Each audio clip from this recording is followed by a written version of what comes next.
সনাতন ধর্মের ভালোবাসা, সম্প্রীতি ও ভ্রাতৃত্বের বার্তা ছড়িয়ে দিতে রায়গঞ্জের মহারাজা জগদীশনাথ হাই স্কুল প্রাঙ্গণে অনুষ্ঠিত হলো রাখি বন্ধন উৎসব 2026। সমাজসেবী প্রশান্ত শাস্ত্রীর পরিচালনায় আয়োজিত এই অনুষ্ঠানে প্রদীপ প্রজ্বলনের মাধ্যমে অনুষ্ঠানের শুভ সূচনা হয়। অনুষ্ঠানে গান, নাচ সহ বিভিন্ন সাংস্কৃতিক কর্মসূচির আয়োজন করা হয়। উপস্থিত ছিলেন সমাজসেবী নিমাই কবিরাজ, কেশবানন্দ পাল, বিদ্যালয়ের প্রধান শিক্ষক সহ বিশিষ্ট ব্যক্তিরা। এদিন একে অপরের হাতে রাখি পরিয়ে ভ্রাতৃত্ব, ভালোবাসা, সম্প্রীতি ও সামাজিক ঐক্যের বার্তা তুলে ধরা হয়। অনুষ্ঠানের বক্তারা বলেন, রাখি বন্ধন শুধুমাত্র একটি উৎসব নয়, এটি মানুষের সঙ্গে মানুষের ভালোবাসা ও বন্ধনের প্রতীক। সমাজসেবী প্রশান্ত শাস্ত্রী বলেন, মানুষের মধ্যে বিভেদ নয়, ভালোবাসা ও ভ্রাতৃত্বের বন্ধন আরো দৃঢ় করাই এই অনুষ্ঠানের মূল উদ্দেশ্য। সমাজে শান্তি, সম্প্রীতি ও ঐক্যের বার্তা ছড়িয়ে দিতে আগামী দিনেও এ ধরনের কর্মসূচি অব্যাহত থাকবে।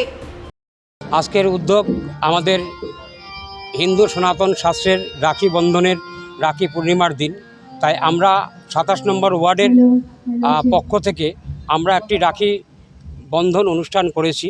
27 নম্বর ওয়ার্ডের সকল নেতৃবৃন্দগণ, সকল ব্যক্তিগণ এবং আমাদের জেলা নেতৃত্বগণ সর্ব সমন্বয়ে আমরা একটি অনুষ্ঠান করেছি রাখি বন্ধন, যেটা হিন্দু সনাতন শাস্ত্রের যে প্রত্যেক বছর উদযাপিত হয়ে থাকে।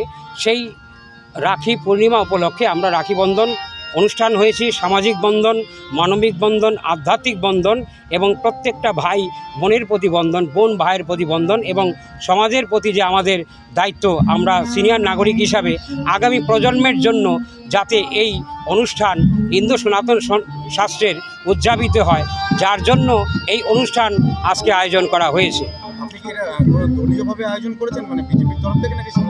এটা ব্যক্তিগত উদ্যোগে, কিন্তু বিজেপি নেতৃত্ব বর্গরা এনারা আসবেন।